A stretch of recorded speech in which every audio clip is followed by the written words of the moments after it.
I know what that's going to turn into. It's going to be about 3 feet tall with great star-shaped flowers on the top. How can all that come out of a bulb like that? Magic, isn't it, really?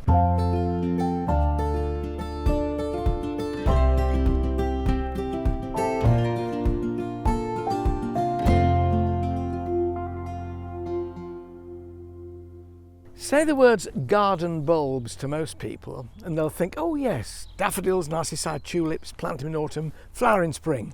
Well, they're not the only kind of flowering bulbs for your garden. There are the summer bloomers too, and the time you plant them is in spring. There's a huge variety of summer flowering bulbs that you can plant in spring. Tall ones, short ones, and ones that carry on blooming right until the end of the summer. And they're really worth growing because they extend the season of what you might call bulbous interest. One of the most popular is the gladiolus, gladioli in the plural. Now, these are the tall, spire-like flowers. They come in all different shades. Here we've got pink and white one, here a bright orange one, scarlet ones as well. For me, the most elegant of the sort of gladiolus types is this. This is Gladiolus callianthus, also known as acidanthera. I love the elegance of these flowers. The ones I want to concentrate on today really are lilies and this acidanthera for big pots. Now the idea behind big pots is you can plant these bulbs direct into a soil border. You probably forget where you put them. You'll spear them with a garden fork and think, forgot they were there. And if you leave them in there, are they going to grow next year? I prefer to plant a lot of summer flowering bulbs in pots. They can then either go on a patio terrace or you can drop that pot into the middle of a border. That way you know exactly where it is. It becomes a bit of a focal point and you can then remove it at the end of the year, put it somewhere safe and know that those bulbs will probably grow again next year. I've got 2 lovely, handsome terracotta pots here. Now when you're choosing pots for outdoor work, terraces, patios, choose big ones. If you have lots and lots of small ones, you will be a slave to the hose pipe and the watering can. The larger they are, the more sustenance they offer the plant and the slower they will dry out. And on days like today, that's really useful, particularly if you're out at work all day. In this huge one here, I'm going to plant a real favourite of mine. I'm going to plant lilies. Anastasia, and in the back there you are, you can see them. Now just check, not squeezing them too hard but very gently, they are firm. There's no sign of rotting or fungus disease. That's why it's handy to have this polythene. This one's even beginning to grow, great promise. I'm going to put 4 of these in and some lilies of another variety as well, because I want to get a second session of flowering. The first lot flower in July, the second lot in August, so I can extend the season of interest.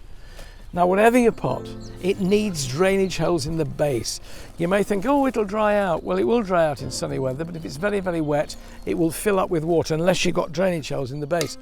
To prevent the compost from blocking them up, pits of broken flower pot, concave side downwards so that you're keeping that drainage hole open rather than blocking it up if you put them that way up.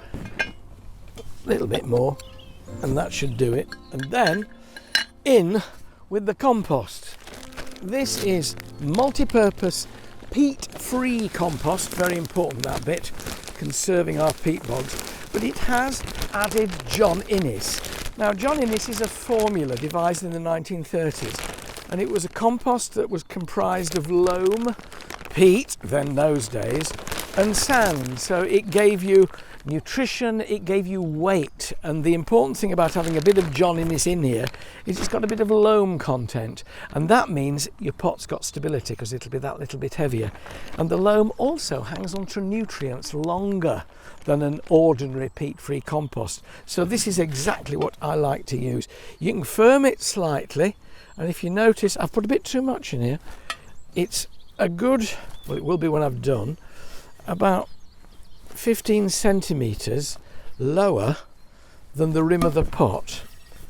You can see how much I've left there, because these lilies, as they come up, a lot of them start to root out of the stem, and if you plant them at a decent depth, that gives the plant itself greater stability. So let's have a look at the goodies. Isn't it promising? You know, look at that. It never fails to excite me. I'm a simple soul. When you see a lily bulb already beginning to grow, and I know what that's going to turn into. It's going to be about 3 feet tall with great star-shaped flowers on the top. How can all that come out of a bulb like that? Magic, isn't it, really? So I'll have 4 of those to play with in here. Here we are. Here's another one, all at the same stage of development. All good bulbs, which is lovely. And what I'll do, I'm going to plant this particular variety in one half of the pot, which will be the front half, because they'll flower first. Keeping these fleshy roots, don't lose them. Just make sure they're nicely bedded in to the compost. There we are, sitting beautifully. Look at those spears of growth about to start. I'm planting them far enough apart for each bulb to have enough sustenance, but not too far apart to look silly. And I've left this back half for another variety, Lotus elegans, which flowers about a month later than the lily in the front, to give you sort of 2 seasons of interest from your one pot. Again, 3 great bulbs. There's 1, 2, 3. So they're all snugly bedded in, given plenty of room to grow. Pointy end upwards, roots down.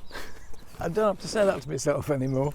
And then filling in with that multi-purpose peat-free compost with added Johniness, because lilies are greedy bulbs, they like a good feed. You can fill in with that, then lightly push it down with your fingertips. Never pat compost, we're not flattening it, we're tucking it around the bulbs. When I was training as an apprentice gardener in the parks department, if the park superintendent ever saw me using my thumbs to pot up a small plant, he'd come to the back with a cane. Don't do that, use your fingers. So I always use my fingers. It worked, telling me. A little bit more than that, but not much more, because I want to leave a good 2-inch gap there, which means in summer when I'm watering, I can fill it up right to the rim from the surface of the compost. And rule of thumb, 1 inch of water will generally travel 9 inches down in compost. So with 2 inches here, it'll easily reach the bottom of this pot.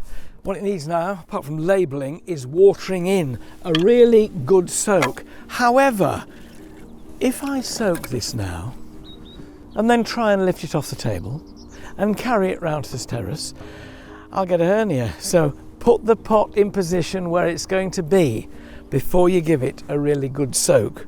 That's 1 down, smaller one to go. And what I'm going to put in here is the acidanthera. All of them in 1 pot. Gosh, that'll make a show, won't it? I'm just going to space, and I'll fill the pot up with compost to within about 8 to 10 centimetres of the rim. I shall just space the whole lot around. Again, you can see these. There's an obvious top and bottom. I know it sounds silly to say that the flat bit's the bottom and the spiky bit's the top, but that's not the case with every single bulb. It is with these, spacing them about 5 centimetres apart, and absolutely ramming this pot full with them. Just spend a moment listening to the birds in your garden and gently popping these into compost, thinking about the summer to come that's going to be filled with flowers. Right, there we are. 2 good pots of summer flowering bulbs.